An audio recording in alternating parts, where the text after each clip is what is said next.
नमस्कार साथियों। तो चलिए आज के दैनिक जागरण में क्या खास खबरें हैं उन्हें हम लोग एक एक करके देख लेते हैं। और याद रखिए दैनिक जागरण का राष्ट्रीय संस्करण है, तो इसमें आप लोगों को महत्वपूर्ण खबरें ही देखने को मिलेंगी। हमारे प्रधानमंत्री साहब ने रैपिड ट्रेन भविष्य के भारत की झलक है। और पीएम ने देश की पहली रैपिड ट्रेन का किया उद्घाटन। शहरी परिवहन के लिए इसे ऐतिहासिक दिन बताया।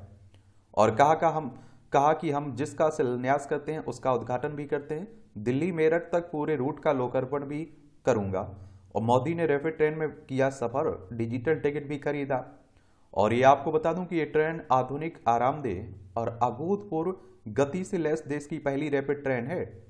और आपको बताऊं कि 180 किलोमीटर प्रति घंटे की किससे स्पीड से चलती है। और रैपिड रेल ट्रांजिट सिस्टम के तहत दिल्ली मेरठ लाइन पर साहिबाबाद से दोहाई डिपो तक 17 किलोमीटर लंबे प्राथमिकता वाले खंड में चलने वाली नमो भारत ट्रेन का उद्घाटन करते हुए पीएम मोदी साहब ने ये सब बातें कही हैं।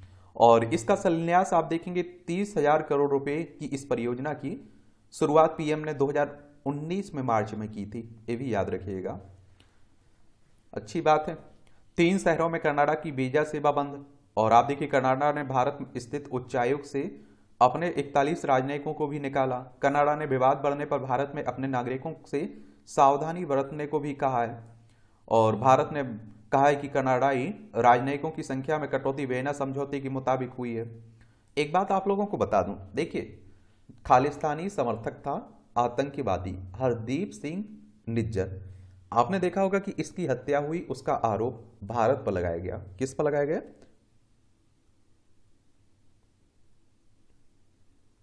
भारत पर लगाया गया। और आप देखते हैं कि तभी से आप देख रहे हैं कि बुरे दिन चल रहे हैं। क्या चल रहे हैं? तभी से आप देख रहे हैं कि दोनों देशों के बीच रिश्तों में बड़ी कड़वाहट बनी हुई है। तो उन्हीं की बात हो रही है। इजरायली हमले में 900 वर्ष पुराने चर्च हुआ ध्वस्त। ये आप देखते हैं कि हमास ने इजराइल पर हमला किया, फिर आप देखते हैं कि इजराइल उस पर रिएक्ट कर रहा है और आम लोग मारे जा रहे हैं। तो उसी की बात हो रही है सब। ठीक है। और हम लोग बात कर चुके हैं, एक बार आप लोग पढ़िए इसके बारे में। सामान्य ज्ञान के नाम से जो प्लेलिस्ट सूची बनी हुई है, पूरा हम लोगों ने इस पर इतिहास, जो भी इसकी संपूर्ण कहानी है, देख ली है। आर्चर समिति को मिला दर्शन हीरानंदानी का नया हल्फनामा। ये आप देखिए भैया, महुआ मोइत्रा है ना जो टीएमसी की सांसद, उन्हीं पर जिस तरह के आरोप लग रहे हैं, तो उन्हीं की बात हो रही है। मिशन गगनयान की पहली परीक्षण उड़ान आज है। इसरो शनिवार को टेस्ट व्हीकल अवार्ड मिशन 1 के जरिए पहले क्रू मॉड्यूल का परीक्षण करेगा। TVD-1 के तहत एकल चरण तरल रॉकेट लॉन्च किया जाएगा। इसका उद्देश्य गगनयान मिशन के दौरान अंतरिक्ष यात्रियों की सुरक्षा सुनिश्चित करना है। और इसरो की बात करें तो हमारी अंतरिक्ष एजेंसी है इंडियन स्पेस रिसर्च ऑर्गेनाइजेशन की बात कर रहा हूँ। 15 अगस्त 1969 में इसकी स्थापना हुई थी। बेंगलोर कर्नाटक में आप लोग हेडक्वार्टर देखेंगे। सीवर सफाई में मौत पर सरकार को देना होगा 30 लाख का मुआवजा। सुप्रीम कोर्ट कह रहा है स्थायी दिव्यांगता होने पर 30 लाख रुपये हो न्यूनतम मुआवजा। और कहा कि केंद्र व राज्य सरकारें सुनिश्चित करें कि मेला ढोने की प्रथा पूरी तरह से खत्म हो। ये आप देखते हैं कि सीवर में कई बार आप देखते हैं सफाई करते समय डेथ हो जाती है ना, तो उन्हीं की बात हो रही है। और सुप्रीम कोर्ट की बात करें तो सर्वोच्च अदालत हमारी संविधान के अनुच्छेद 124 के तहत इसकी स्थापना की बात कही गई है। 28 जनवरी 1950 में स्थापना हुई थी। और इसमें जो न्यायाधीश रहते हैं उनकी सेवानिवृत्ति की उम्र 65 साल रखी गई है, ये भी याद रखिएगा। बिहार में मेडिकल की 860 सीटों पर नामांकन अमान घोषित हुआ है। राष्ट्रीय आयुर्विज्ञान आयोग ने बिहार के सरकारी और निजी कॉलेजों में एमबीबीएस कोर्स की 860 सीटों पर नामांकन को अमान घोषित कर दिया है। और उप सचिव पूर्णिमा टूटू ने बताया कि बिहार सहित कई राज्य सत्र 2023-24 में एमबीबीएस कोर्स में नीट यूजी क्वालिफाइड छात्रों का नामांकन निर्धारित अवधि के बाद लिए हैं। और 30 सितंबर के बाद लिए गए छात्रों के नामांकन अमान्य है। नामांकन तत्काल प्रभाव से समाप्त भी किया गया है। पीएम श्री स्कूल को आईआईटी आईआईएम भी निखारेंगे। इस चयनित स्कूल में गणित और विज्ञान के शिक्षकों को करेंगे प्रशिक्षित, लीडरशिप का प्रशिक्षण भी देंगे। पीएम श्री स्कूल की पहली खेप में आप देखिए चयनित 6260 स्कूलों को अपग्रेड करने की योजना पर काम हो रहा है। अच्छी बात है, शिक्षा व्यवस्था को तो सुधरना ही चाहिए। अब आप देखिए राष्ट्रीय राजधानी दिल्ली से जुड़ी हुई खबरें हैं। सप्तम दिन है आज, आप देखते हैं कि किसका, नवरात्रि का। कालरात्रि, शारदीय नवरात्र की सप्तमी तिथि में देवी के सप्तम स्वरूप कालरात्रि के दर्शन पूजन का विधान है। और मां का स्वरूप अभी भयावह व उग्र है और गहरे काले रंग वाली, सिर के बाल बिखरे और नाक से आग की लपटों के रूप में सांसें निकालने वाली देवी है कालरात्रि।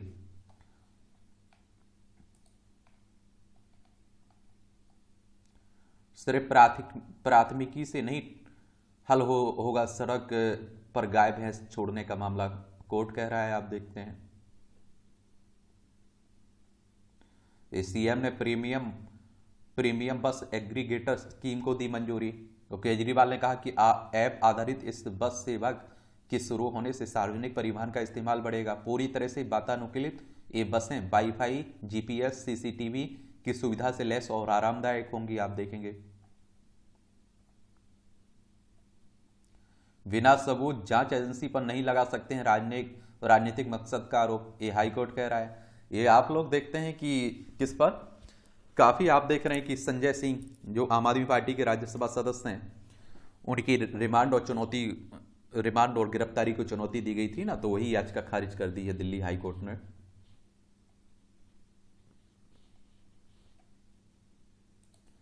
देश भर में बनाए गए 26 करोड़ आयुष्मान कार्ड।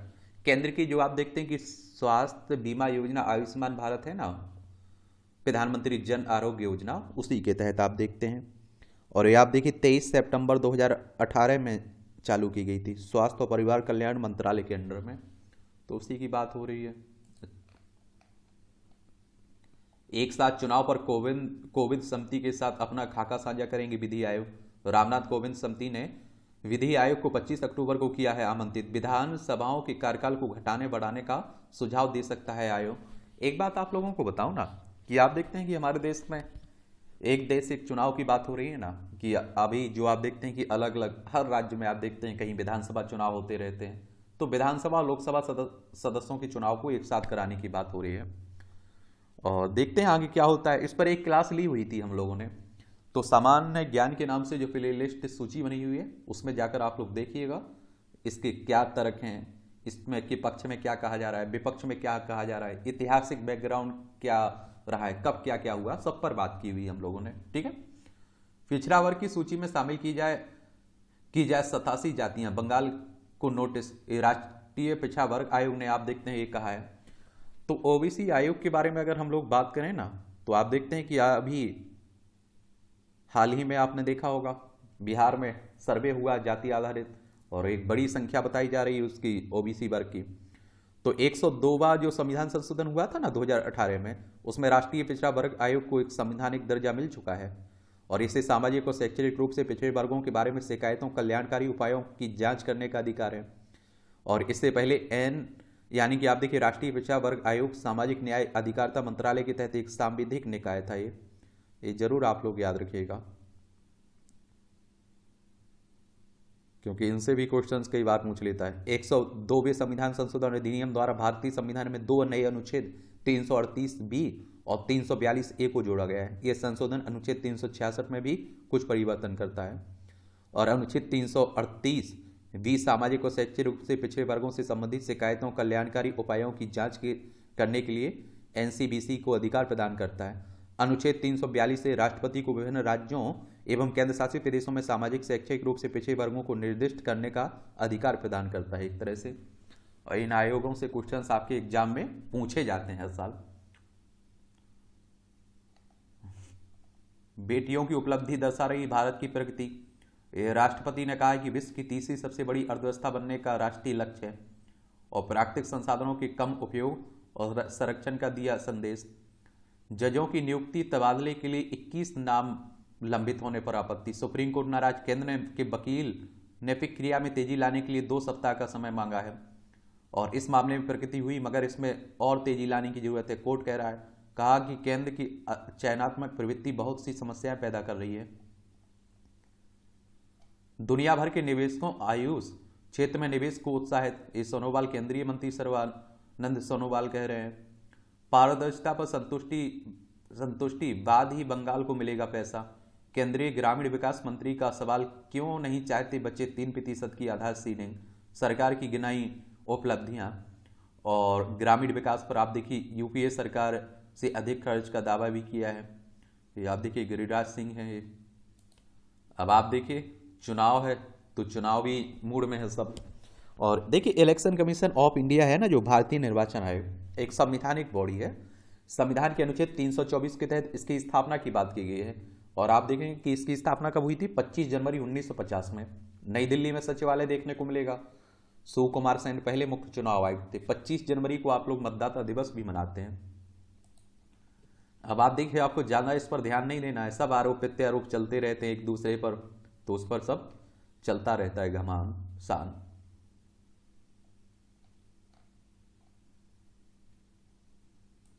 विद्यार्थियों से मोदी बोले, मोदी साहब हफ्ते में एक दिन मनाए नो मोबाइल डे। देखिए ये अब आप देखिए मेट्रो से अलग कैसे है, ये आप देखेंगे मेट्रो स्टेशन के 1 किलोमीटर की दूरी पर है, जबकि नमो भारत के स्टेशनों की दूरी लगभग 4 किलोमीटर है। मेट्रो में सामान रखने को रैक नहीं है, नमो भारत में रैक है। जो रैपिड ट्रेन है ना उसी की बात हो रही है। मेट्रो में प्रत्येक सीट पर लैपटॉप मोबाइल चार्ज करने के लिए चार्जिंग पॉइंट नहीं है, नमो भारत में। मेट्रो के अंदर खान पान का सामान नहीं मिलता है, नमो भारत प्रीमियम कोच में यह सुविधा है। मेट्रो में स्ट्रेचर पर मरीज ले जाने की सुविधा नहीं है, नमो भारत में देखने को मिलेगा। मेट्रो के स्टेशन 2 तल के हैं, नमो भारत के 2 से 4 तल के हैं। मेट्रो में प्रीमियम कोच नहीं होता है, नमो भारत में प्रीमियम कोच है। मेट्रो पर पुलिस पोस्ट नहीं है और नमो भारत में प्रत्येक स्टेशन पर है। मेट्रो में अटेंडेंट की व्यवस्था नहीं है और नमो भारत में अटेंडेंट की व्यवस्था है। मेट्रो के दरवाजे खुद खुलते हैं, नमो भारत के बटन दबाने के बाद खुलते हैं। मेट्रो की अधिकतम स्पीड 60 किलोमीटर प्रति घंटा है, नमो की स्पीड 180 किलोमीटर प्रति घंटे है। मेट्रो में आप देखिए कोच में 50 लोग बैठ सकते हैं, नमो भारत के एक कोच में आप देखिए 72 लोग बैठ सकते हैं। 30,274 करोड़ रुपए प्रोजेक्ट की कुल अनुमानित लागत है। 50 रुपये किराया है साहिबाबाद से दुहाई तक, 100 रुपये प्रीमियम कोच में लगेंगे। देख लीजिए पुरातन संस्कृति को सजोकर करेंगे विश्वास, ये सब आप देखिए कल ही प्रधानमंत्री साहब कह रहे हैं। कर्नाटक हाईकोर्ट ने हिंदू कार्यकर्ता के खिलाफ दर्ज प्राथमिकी पर रोक लगाई है। ये मुस्लिम व्यापारियों को मंदिर परिसर में व्यापार करने की अनुमति देने के मुद्दे पर आप देखते हैं सांप्रदायिक नफरत फैलाने का आरोप था इस पर। भारतीय सेना की जासूसी करने में गिरफ्तार किया गया पाकिस्तानी हिंदू, 2005 में मिली भारतीय नागरिकता, पाक वीजा के लिए जासूसी। गुजरात एटीएस ने पकड़ा पाकिस्तान का जासूसी नेटवर्क। इसीलिए आप देखते हैं कि बाहर के आने लोगों को देश में रहने की इजाजत नहीं दी जाती और डरते हम लोग। छत्तीसगढ़ में भाजपा नेता, अब आप देखिए नक्सली हाथ की आशंका जताई जा रही हत्या। कर्ण सिंह ने शारदा पीठ तक गलियारा बनाने का किया आग्रह, पूर्व केंद्रीय मंत्री ने प्रधानमंत्री मोदी को लिखा है। ये आप देखते हैं कि क्या पत्र। और कश्मीर के पूर्व सदर रियासत डॉक्टर कर्ण सिंह ने प्रधानमंत्री नरेंद्र मोदी को पत्र लिखकर करतारपुर साहिब की तर्ज पर शारदा पीठ के लिए भी विशेष गलियारा बनाने का आग्रह किया है। मां शारदा को मां सरस्वती का स्वरूप ही माना जाता है।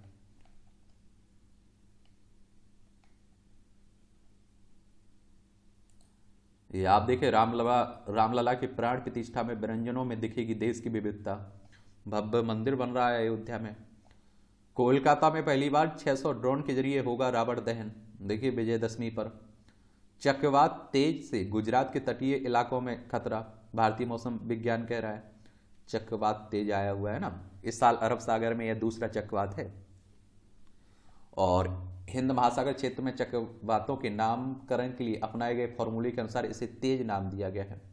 और आईएमडी के अनुसार चक्रवात तेज के रविवार तूफान में बदलने और ओमान के दक्षिणी तटों एवं पास की यमन की ओर बढ़ने का पूर्वानुमान है। संविदा पर भर्तियों की व्यवस्था रद्द करेगी एकनाथ शिंदे सरकार, देवेंद्र फडणवीस ने कहा कि इसकी शुरुआत 2003 में कांग्रेस सरकार ने की थी। समलैंगिक विवाह के खिलाफ फैसला सुनाने वाले जस्टिस एस रविंद्र भट्ट सेवानिवृत्त हुए। समलैंगिक देखिए कहने का मतलब होता है कि समान लिंग वाले लोगों की शादी की बात हो रही है।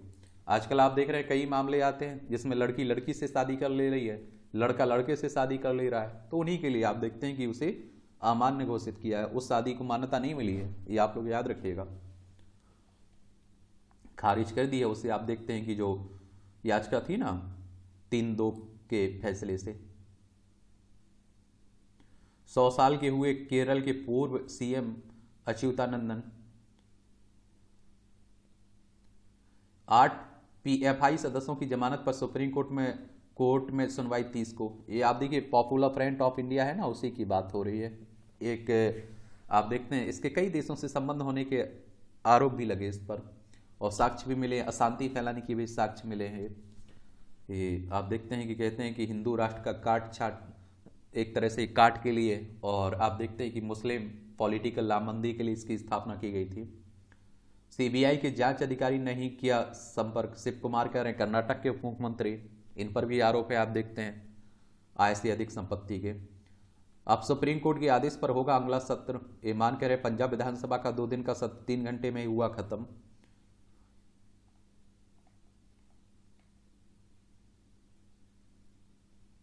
ये आप देखिए निठारी कांड में आरोपित को सोमवार को हाईकोर्ट ने किया था बरी। इस 17 वर्ष बाद पंदेर जेल से रिहा हुआ है ना। दो आप देखते हैं कि 2006 में जो 19 कंकाल मिले थे, और आप देखिए उसकी हत्या के आरोप इसी पर लगे थे, लेकिन आप देखते हैं पर्याप्त सबूत ना होने के कारण इसे छोड़ दिया गया।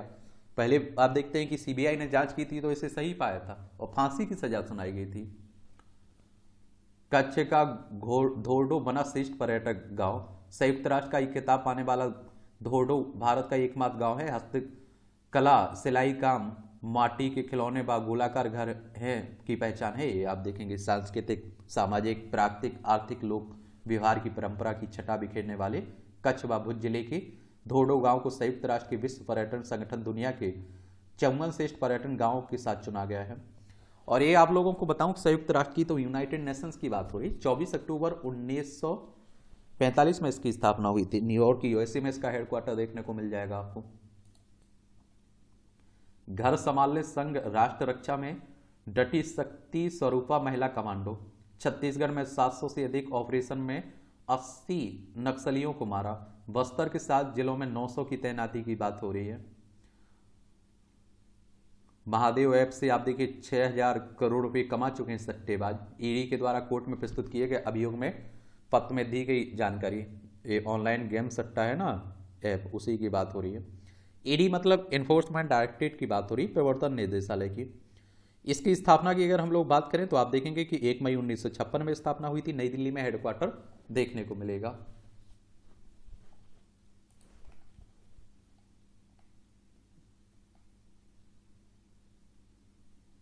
सिद्धार्थ मिदुल बने मणिपुर हाईकोर्ट के मुख्य न्यायाधीश।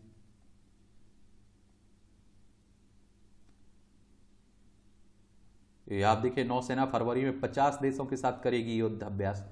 19 से आप देखिए 27 फरवरी तक विशाखापत्तनम में किया जाएगा आयोजन। इसका आप देखते हैं मिलन अभ्यास का आयोजन किया जाएगा ये। और इस अभ्यास में आप देखते हैं America, Japan, Australia, France, Bangladesh, दक्षिण कोरिया, वियतनाम, इंडोनेशिया, मलेशिया की नौसेनाएं शामिल होंगी इसमें। अच्छी बात है। तय समय से 4 महीने पहले नौसेना को मिला मिसाइलों से लैस युद्धपोत इम्फाल, और 15वीं क्लास गाइडेड मिसाइल विध्वंसक श्रेणी का यह तीसरा खुफिया युद्धपोत है। ब्रह्मोस और आप देखिए बराक 8 मिसाइलों से लैस युद्धपोत में समुद्र के अंदर युद्ध की क्षमता है। चलिए, Mazagon dock ship builders limited ने शुक्रवार को भारतीय नौसेना को यार्ड 12706 इम्फाल युद्धपोत सौंप दिया है। आप देखेंगे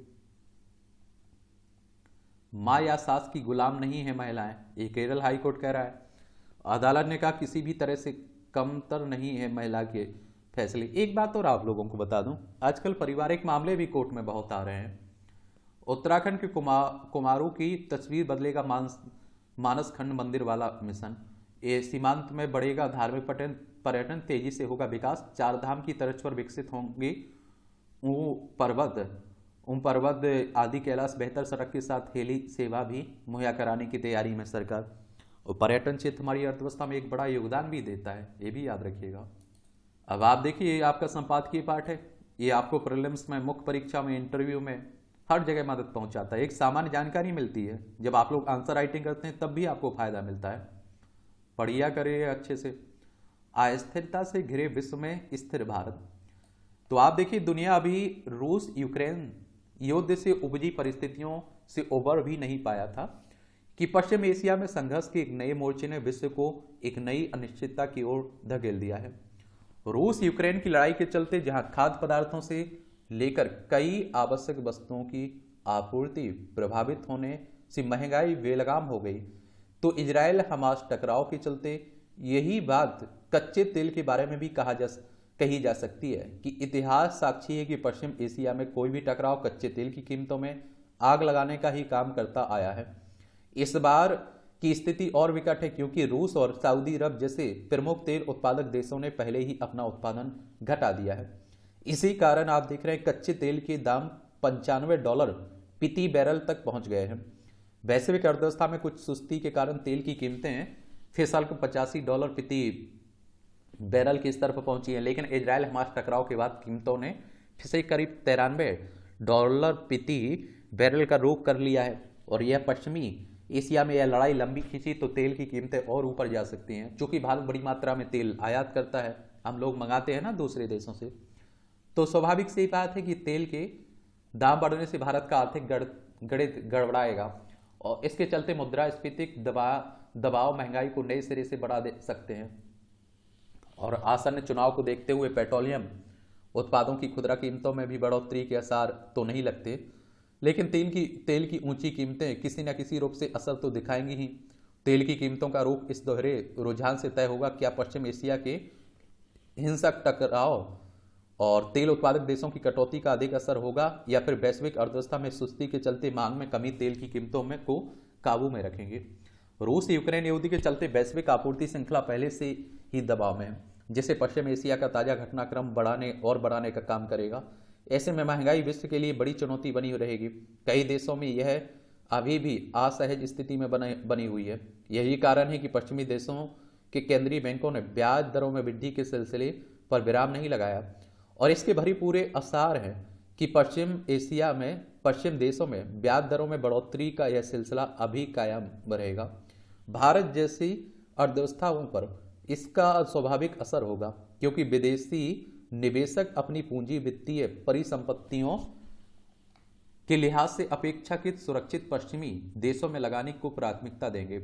इसके चलते भारत से होने वाले पूंजी पलायन का असर विदेशी मुद्रा भंडार से लेकर रुपये की सेहत पर भी दिख सकता है। अंतर्राष्ट्रीय अर्थव्यवस्था में सुस्ती भी एक बड़ी चिंता है और आप देखिए अंतर्राष्ट्रीय मुद्रा कोष से लेकर विश्व बैंक ने अपने अद्यतन अनुमानों में वैश्विक अर्थव्यवस्था की वृद्धि दर में कमी आने की आशंका जताई है। मैं आप लोगों से कई बार IMF के बारे में, वर्ल्ड बैंक के बारे में बात कर चुका हूं। इन दोनों के बारे में आप लोगों को नीचे लिखना है, इनकी स्थापना कब हुई थी, इनका हेडक्वार्टर कहाँ है। इस साल की पहली छमाही में वैश्विक आर्थिक परिदृश्य अच्छी स्थिति में दिख रहा है, लेकिन दूसरी छमाही में संकेत उतने अच्छे नहीं दिख रहे हैं। इस विश्वव्यापी सुस्ती का असर भारत पर भी दिखने लगा है क्योंकि देश से होने वाले निर्यात घट रहे हैं और निर्यात के मोर्चे पर भारत के लिए चिंता दो तरफा है। पहली यह कि अमेरिका और यूरोप को होने वाले निर्यात में उतनी ज़्यादा कमी नहीं आई है, लेकिन खतरा यह भी है कि पश्चिम की बाजारों में आर्थिक सुस्ती का साया मंडरा रहा है। ऐसे में संभव है कि देश अब मांग घटने से वहां भी निर्यात सिकुड़ने लगे। भारत के दृष्टिकोण से दूसरी चिंता यह है कि अपेक्षाकृत तेजी पर सवार एशियाई बाजार में उसके निर्यात काफ़ी तेजी से घट रहे हैं। यानी जिस पश्चिमी बाजार में हमारे निर्यात ठीक ठाक स्थिति में है वह मांग पर ग्रहण लग सकता है, और जबकि एशियाई बाजार में संभावनाएं पहले से ही सीमित होती जा रही हैं। एशियाई बाजार में भारतीय निर्यात की ढीली होती पकड़ का अनुमान इसी से लगाया जा सकता है कि 2018-19 में देश से पहले होने वाले निर्यात में एशिया प्रशांत क्षेत्र की हिस्सेदारी करीब 34% तक पहुंच गई थी, जो अब घटकर 26% रह गई है। और इसके पीछे यह वजह भी हो सकती है कि भारत RCEP जैसे किसी व्यापक व्यापार समझौते का हिस्सा नहीं है। उसके जवाब में भारत की रणनीति मुक्त व्यापार समझौते और अन्य उपायों की है, जिसके असर धीरे धीरे सामने आएंगे। और इन जटिल परिस्थितियों में भी भारतीय अर्थव्यवस्था अपेक्षाकृत बेहतर स्थिति में है। एक समय आसमान पर पहुंची टमाटर और अन्य सब्जियों की कीमतों ने महंगाई की आग में घी डालने का काम किया था, लेकिन सब्जियों की कीमतें अब नियंत्रण में आ चुकी है। गैस सिलेंडर के दाम भी घटे तो ईंधन के मोर्चे पर भी राहत मिली है। हालांकि अनाज और दलहन जैसी वस्तुओं की कीमतें अभी भी ऊंचे स्तर पर हैं। इन्हें अंतर्निहित मुद्रास्फीति दबाव के चलते रिजर्व बैंक ने ब्याज दरों में फिलहाल कटौती के कोई संकेत नहीं दिए हैं। इसका अर्थ है कि मौद्रिक नीति में अभी यथास्थिति बनी रहेगी।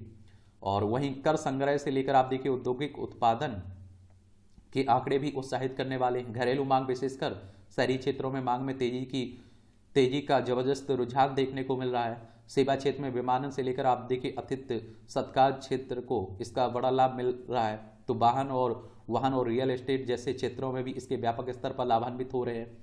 सरकार भी बड़े पैमाने पर बुनियादी ढांचे का निर्माण कर रही है और जिससे स्टील और सीमेंट जैसे तमाम सेक्टर बहुत फायदे की स्थिति में है। और इसके चलते निर्माण गतिविधियों में आई तेजी से कर्मियों को बड़े स्तर पर रोजगार के अवसर भी मिल रहे हैं और स्वरोजगार विस्तार के रुझान भी आशाजनक हैं। अपनी आधारभूत मजबूत स्थिति के कारण ही भारतीय अर्थव्यवस्था 6% से अधिक वृद्धि दर्ज करने की स्थिति में है और वर्तमान वैश्विक उथल पुथल और अनिश्चितता में यह वृद्धि दर किसी बड़ी उपलब्धि में से कम नहीं है। इसके बावजूद आने वाले दिनों में इस घरेलू मजबूती की वैश्विक उतार चढ़ाव के समक्ष परीक्षा होना तय है। तो आप देखिए धर्म कीर्ति जोशी के द्वारा आर्टिकल लिखा गया है। और आयात का मतलब होता है आप कुछ खरीद रहे हैं, निर्यात का मतलब होता है आप कुछ बेच रहे हैं, ये भी याद रखा करिएगा, ठीक है। अब आप देखिए समलैंगिक विवाह का जटिल सवाल। हाल में सर्वोच्च न्यायालय यानी कि उच्चतम न्यायालय की 5 जजों की पीठ ने समलैंगिक विवाह को कानूनी मान्यता देने से इनकार कर दिया है। शीर्ष न्यायालय ने अपने निर्णय में कहा है कि इस बारे में कानून बनाने का काम संसद का है। और आप देखते हैं हमारे देश में जो भी कानून बनते हैं वो कौन बनाता है? संसद ही तो बनाती है। हालांकि पीठ ने इस पर जोर दिया कि समलैंगिक व्यक्तियों को अपने साथी चुनने का अधिकार है और उल्लेखनीय है कि 6 दिसंबर 2018 को समलैंगिक संबंधों को अपराध के दायरे से बाहर कर दिया गया था। यह अच्छा हुआ कि सुप्रीम कोर्ट ने समलैंगिक विवाह पर कोई आदेश पारित करने के स्थान पर इस बारे में संसद को विचार करने को कहा है। आशा की जाती है कि संसद समलैंगिक लोगों के अधिकारों की रक्षा करते हुए समाज और परिवार संस्था को ध्यान में रखकर ही किसी नतीजे पर पहुंचेगी। ध्यान रहेगी शीर्ष अदालत के फैसले को समलैंगिक संगठन अपने मानवाधिकारों का हनन कर रहे हैं और उनके द्वारा यह स्थापित करने की चेष्टा की जा रही है कि विषम लिंग दंपतियों की भांति और उन्हीं की तरह अच्छे अभिभावक भी बन सकते हैं।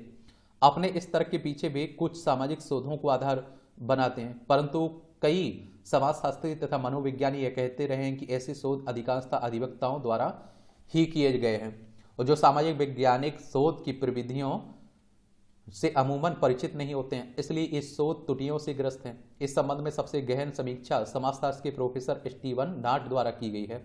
उन्होंने कनाडा के अटॉर्नी जनरल के विशेषज्ञ गवाह के रूप में कई 100 ऐसे अध्ययनों की समीक्षा करने के लिए कहा गया था जो समलैंगिकता को उभयलिंगी संबंधों के समतुल्य मानते हैं।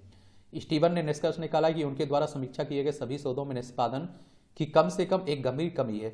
उनमें आप देखिए उनमें से एक भी अध्ययन वैज्ञानिक अनुसंधान के सामान्य स्वीकृत मानकों के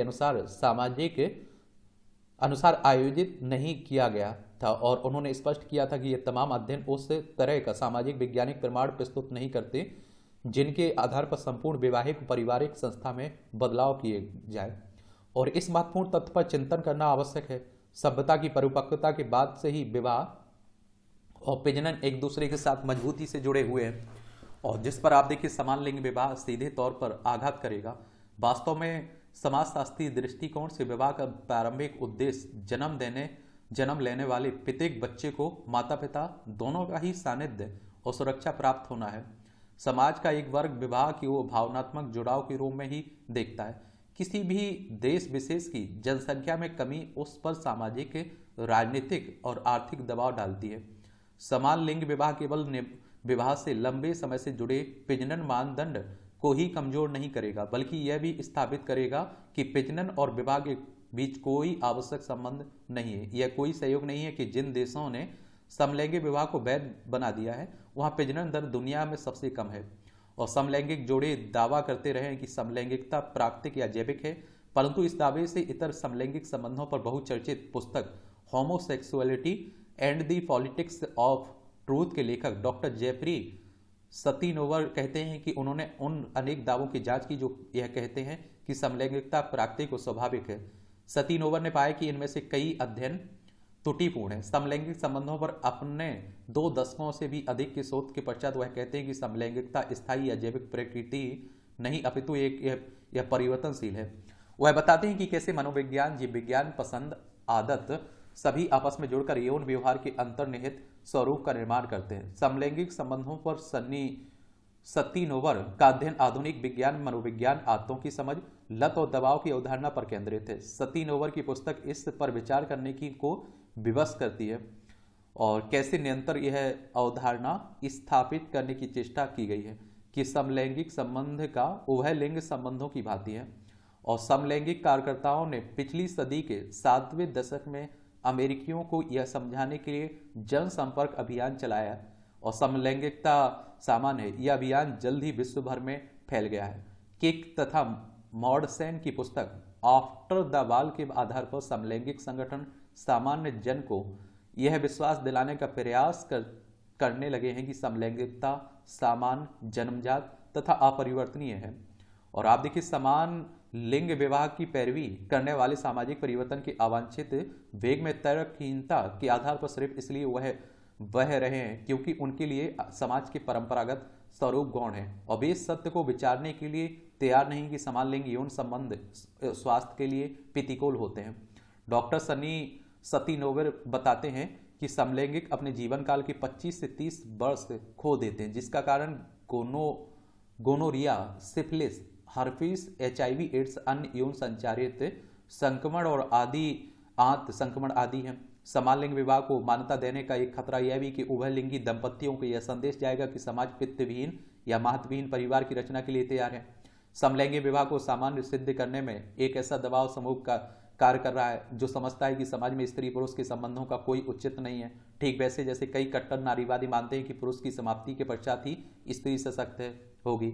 लेखिका समाजशास्त्री है ये, इनका नाम है डॉक्टर रितु सारस्वत। इनके द्वारा यह आर्टिकल लिखा गया है।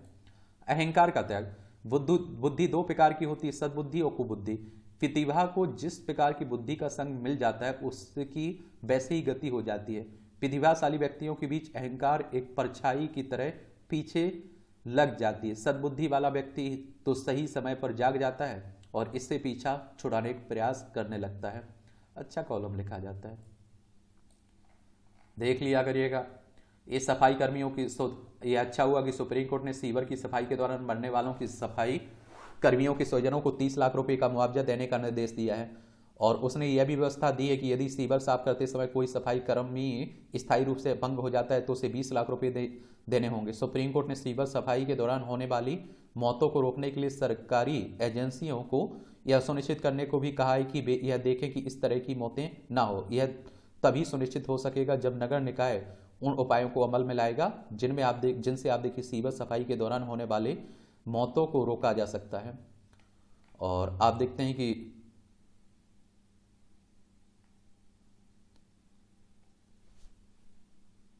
और इसमें जिसमें सीवर सफाई के दौरान होने वाली मौतों को रोका जा सकता है, इसकी अनदेखी नहीं की जा सकती कि तमाम निर्देशों के बाद भी सीवर साफ करते हुए सफाई कर्मियों की मौत का सिलसिला कायम है। और यह इसलिए कायम है क्योंकि नगर निकाय जिन एजेंसियों को सीवर साफ करने का काम ठेके पर सौंपते हैं वे पैसे बचाने के फेर में सफाई कर्मियों को बिना सुरक्षा उपकरण के सीवर में उतार देते हैं। एक आंकड़ों के अनुसार बीते 5 वर्षों में सीवर या सेप्टिक टैंक साफ करते समय लगभग 350 सफाई कर्मी अपनी जान गंवा चुके हैं। और इससे भी बड़ी त्रासदी है कि ऐसे अनेक सफाई कर्मियों के स्वजनों को पर्याप्त मुआवजा नहीं मिला है। और यह संवेदनहीनता के अतिरिक्त और कुछ नहीं है कि राज्य सरकारें उनके स्थानीय निकाय सीवर साफ करने वाले कर्मियों की सुरक्षा के आवश्यक उपाय नहीं कर रहे हैं। आखिर तमाम सफाई कर्मियों की मौतों के बाद भी सीवर साफ करने का काम उपकरणों के माध्यम से क्यों नहीं किया जा रहा है? चूंकि ऐसे स्वच्छता अभियान का कोई अर्थ नहीं है जो सफाई कर्मियों की जान की परवाह ना करता हो, इसलिए केंद्र को राज्य पर इसके लिए दबाव बनाना होगा और वे सफाई कर्मियों की आवश्यक उपकरण से लैस करें। हर कोई इससे परिचित है कि सीवर और सेप्टिक टैंक में दम घोटू जहरीली गैसें होती हैं जिनके लिए लेकिन प्रयास सफाई कर्मियों को बिना मास्क के ही उसमें उतार दिया जाता है। यह एक तरह से उन्होंने जानते बूझते हुए मौतों के मुहिम में ढकेलने वाला कृत्य है। यह ठीक है, सुप्रीम कोर्ट ने सीवर साफ करने समय मरने वाले सफाई कर्मियों की मौतों पर मुआवजा राशि तय कर दी है, लेकिन आवश्यकता तो इसकी है कि किसी भी सफाई कर्मी की सीवर साफ करते समय जान जोखिम में पड़े ही ना। और सीवर सफाई के दौरान होने वाली मौतें यही बताती हैं कि अपने देश में कानून किस तरह कागजों तक सीमित होकर रह जाते हैं। 2013 में भारतीय पारित कानून यह कहता है कि सीवर सफाई का काम हाथ से नहीं किया जाएगा, लेकिन ऐसा ही हो रहा है। इस तरह हाथ से मैला ढोने का काम प्रतिबंधित है, लेकिन इस पर भी पूरी तरह रोक नहीं लग सकी है। ये तैयारी आवश्यक है। डेंगू के प्रकोप से सीख लेते हुए स्वास्थ्य विभाग को अभी से स्वाइन फ्लू की रोकथाम के लिए कार्य योजना बनानी चाहिए।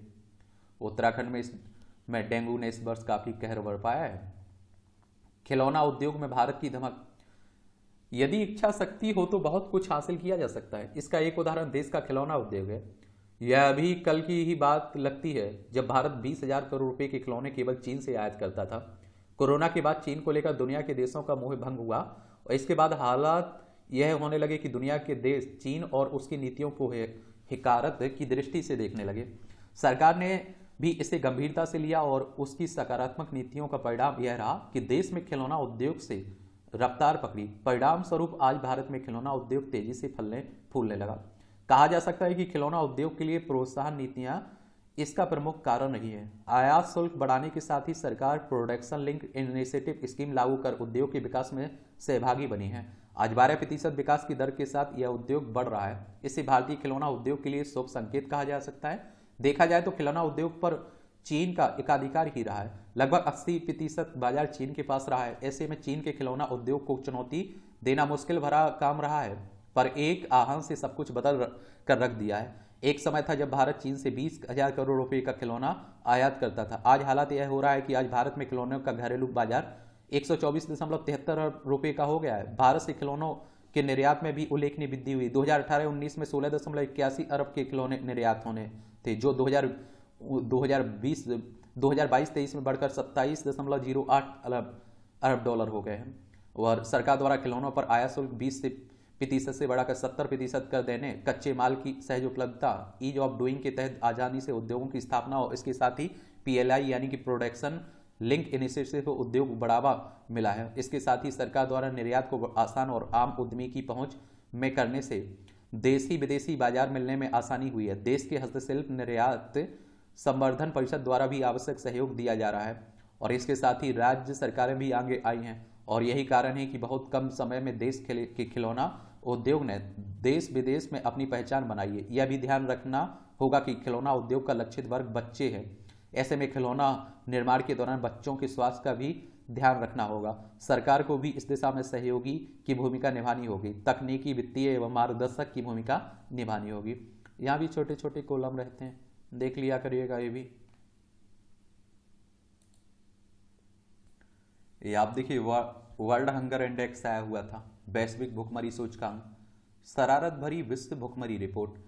हाल ही में हंगर इंडेक्स जारी किया गया। इस भुखमरी रैंकिंग में भारत को अत्यंत नीचे यानी कि 111वें स्थान पर रखा गया है और इस साल रैंकिंग में 125 देश शामिल थे, जबकि पिछले साल 2022 में 121 देशों की सूची में भारत को 107वें स्थान पर, और उससे पिछले वर्ष 2021 में आप देखते हैं कि 116 देशों की रैंकिंग में भारत को 101वां स्थान मिला था। ऐसे में इस इंडेक्स को तैयार किए जाने की प्रक्रिया, उसमें भारत को नीचा दिखाने की दुर्भावना को भी समझने की आवश्यकता है। और आप देखते हैं कि इस रिपोर्ट को भारत सरकार ने भी खारिज किया है, कहा कि दुरुपयोग किया गया है, एक तरह से हमें नीचे दिखाया गया है। विश्व स्तर पर बड़ी खाद्यान्न की समस्या है। चलिए, अब मुद्दों की व्यथा कथा एक खरी खरी तंज कसा जाता है। नीतीश का भाजपा प्रेम, कांग्रेस को नसीहत। ये आप देखिए, बिहार में मजबूत होती जाति की जगरण। जातिगत गणना के संदर्भ में यह हमें समझना होगा कि कुछ समय के लिए तो इससे राजनीतिक स्वार्थों की पूर्ति हो सकती है, परंतु विकसित भारत के निर्माण की राह में एक बड़ी बाधा बन सकती है जाति की जड़कन। अब आप देखिए, ये आपकी इकोनॉमी से जुड़ी खबरें हैं। आने वाली पीढ़ी पर नहीं डालेंगे कर्ज का बोझ। वित्त मंत्री ने कहा है कि राजकोषीय घाटा प्रबंधन को लेकर सरकारी गंभीर कर्ज कम करने के लिए कम कर रहे हैं काम। विकास के लिए विदेशों से कर्ज लेना जरूरी, लेकिन इसका उपयोग हिस्सेदारी से होना चाहिए। किसी भी देश में निवेश करते समय कारोबारी वैश्विक आतंक के प्रभाव का भी आकलन करें। चलिए, फिलहाल कम नहीं होगी ब्याज दरें, ये RBI गवर्नर साहब कह रहे हैं। भारत का विदेशी मुद्रा भंडार 1.15 अरब डॉलर बढ़ा है। गोल्ड ETF में निवेश गिरकर 175 करोड़ रुपए हो गया है। EPFO ने अगस्त में आप देखिए 16.99 लाख सदस्य जुड़े हैं। मॉर्गन स्टैनली ने भारत की रेटिंग को अपग्रेड किया है, आप देखेंगे। 9 सालों में अभूतपूर्व तरीके से बढ़ा है बैंकिंग सेक्टर का कारोबार। 1951 से लेकर मार्च 2014 तक बैंकों ने 142 लाख करोड़ का कारोबार किया। 2014 से लेकर अभी तक 2023 तक आप देखें 187 लाख करोड़ का कारोबार किया है। फेस्टिव सीजन के पहले सप्ताह में बिके 15 लाख से ज़्यादा आईफोन। आत्मनिर्भर बनने की तरफ बढ़े एनसीसी ऐप। सहकारिता मंत्री ने कहा कि एथेनॉल उत्पादन के लिए मक्का खरीदें। केंद्र ने समितियों की हिस्सेदारी बढ़ाने के लिए आप देखिए 52 पहल की हैं। ये आर्थिक स्थिरता के लिए अतिरिक्त सतर्क रहे मौद्रिक नीति, ये आप देखिएगा। चलिए, दुनिया जल रही है, अमेरिका को मजबूत नेता की जरूरत है। निक्की अमेरिका में राष्ट्रपति पद के लिए रिपब्लिकन पार्टी की प्रत्याशी बनने की दौड़ में है ना भारतवर्षी निक्की हेली, वही कह रही हैं। एक्स यूजर्स के लिए 2 प्रीमियम सब्सक्रिप्शन लॉन्च किए जाएंगे। ये आप देखते हैं कि ट्विटर का नया नाम एक्स है ना। WHO क्षेत्रीय निदेशक के लिए नेपाल में भारत से मांगा समर्थन। WHO की बात करें तो वर्ल्ड हेल्थ ऑर्गेनाइजेशन, विश्व स्वास्थ्य संगठन की बात हो रही है। चलिए इसके बारे में बात कर लेते हैं हम लोग, क्योंकि इस तरह के संगठनों से आपसे क्वेश्चंस पूछे जाते हैं। वर्ल्ड हेल्थ ऑर्गेनाइजेशन की स्थापना कब हुई थी? 7 अप्रैल 1948 को। जेनेवा स्विट्जरलैंड में इसका हेडक्वार्टर देखने को मिलेगा। 7 अप्रैल को आप लोग विश्व स्वास्थ्य दिवस भी मनाते हैं, ठीक है, ये भी याद रखिएगा। अब आप देखिए अंतर्राष्ट्रीय खबरें हैं। पुतिन व हमास लोकतंत्र के विरोधी हैं, बाइडन कह रहे हैं। ये सब आप देख रहे हैं, वही युद्ध चल रहा है तो उसी पर सब बातें हो रही हैं, उसी के आसपास। चलिए, तो आप लोग एक बार बस इसके बारे में एक ओवरव्यू लेके रख लीजिएगा। जो हम लोगों ने क्लास ली हुई थी सामान्य ज्ञान के नाम से बनी हुई प्लेलिस्ट सूची उसमें डली है, उसे देख लीजिए आप लोग। ये सत्यार्थी समेत 19 नोबेल विजेताओं ने की बच्चों के प्रति दया की अपील। संयुक्त बयान जारी कर बोले बच्चों ने नहीं किया कोई युद्ध। आप देखें इजराइल और हमास के बीच जो हो रहा है, और आप देख रहे हैं बच्चों पर गुजर रही है, वहां आम लोग मारे जा रहे हैं। ये आप देखिए खेल का क्षेत्र है। धौलाधार पर्वत श्रृंखला तले 2 अजय टकराएंगे। धर्मशाला में कल होगी न्यूजीलैंड भारत की टक्कर, जो जीतेगा नंबर 1 पर पहुंचेगा। देख लीजिए, घायल श्रीलंका के सामने बुलंद हौसले के साथ उतरेगा नीदरलैंड। एक क्रिकेट विश्व कप हो रहा है ना, तो उसी की बात हो रही है। पीवी सिंधु ने डेनमार्क ओपन के सेमीफाइनल में बना ली है जगह। मेसी हालैंड दोनों को मिलना चाहिए बेलन डी और, पेप कह रहे हैं। ये आप देखिए स्टार्टअप को मिली गति। देश की अर्थव्यवस्था को गति देने के लिए उद्यमिता की संस्कृति तेजी से आगे बढ़ती है। इसके लिए प्रबंधन संस्थान को अपनी सक्रिय भूमिका निभाते रहने की आवश्यकता है।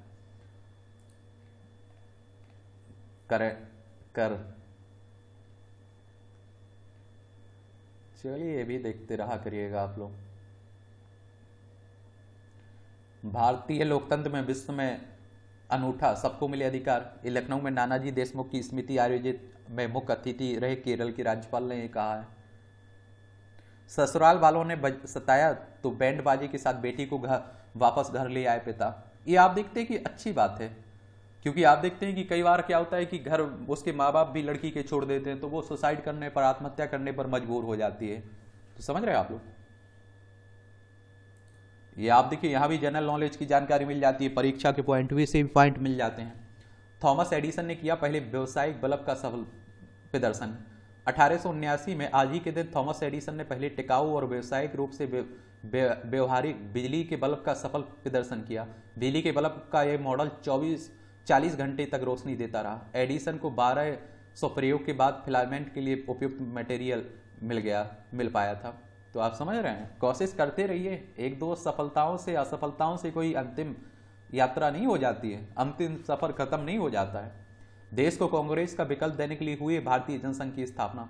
भारतीय जनसंघ की स्थापना 1951 में आज ही के दिन दिल्ली में हुई थी। डॉक्टर श्यामा प्रसाद मुखर्जी और प्रोफेसर बलराज माधोक और दीनदयाल उपाध्याय जनसंघ के संस्थापक थे। जनसंघ का चुनाव चिन्ह दीपक और झंडा भगवा रंग का रखा था। वर्ष 1952 के आम चुनाव में भारतीय जनसंघ 3 सांसद जीते थे इनके।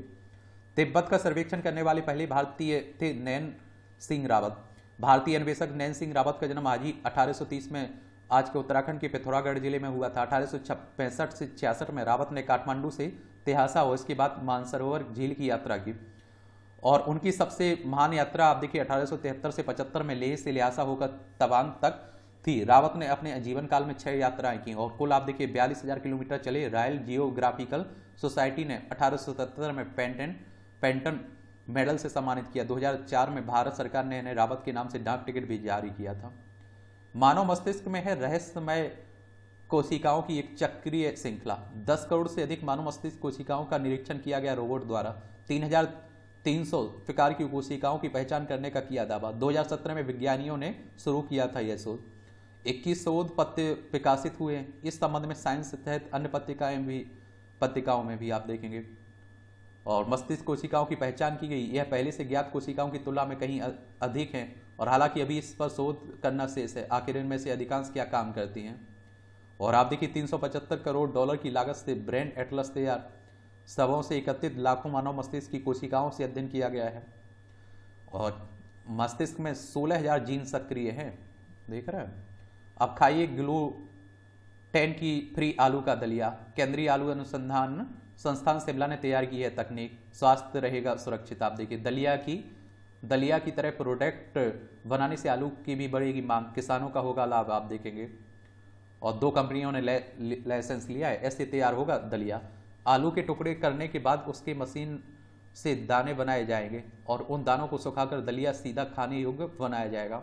व्यक्ति इस दलिया में आप देखिए गर्म में डालकर भी खा सकेगा। अन्य प्रोडक्ट बनाने पर भी शोध हो रहा होगा। एक फोन पर व्हाट्सएप में 2 अकाउंट चला सकेंगे आप लोग।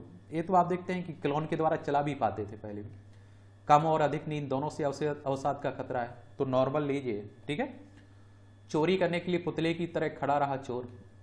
देखिए ये कहाँ की घटना है, वारसा पोलैंड की घटना है। सैटेलाइट डिश को सौर प्रणालियों में बदला। स्विट्जरलैंड ने ऊर्जा आपूर्ति में परिवर्तन की दिशा में महत्वपूर्ण कदम उठाते हुए ल्यूक डीटीसी उपग्रह डिश की फोटो वोल्टिक में बदल दिया है। तकनीशियनों ने ल्यूक में स्थित डाटा सेंटर में आप देखिए बनी सैटेलाइट डिश में सौर पैनल स्थापित किए हैं। इससे डाटा सेंटर को निर्बाध बिजली आपूर्ति मिलती रहेगी। ये आप देखिए मूवियों से जुड़ी खबरें हैं। आपको पढ़ना है तो पढ़ सकते हैं आप लोग। और इस तरह से आप देखेंगे कि आज के न्यूज़पेपर की कहानी खत्म होती है। आप लोग पढ़ते रहिए, एंजॉय करते रहिए। आपका कोई सवाल हो, सुझाव हो तो आप लोग जरूर बता सकते हैं। मेरी तरफ से शुभकामनाएं हैं। मेहनत करिए, ईमानदारी से करिए, 100% दीजिए जो भी काम कर रहे हैं आप।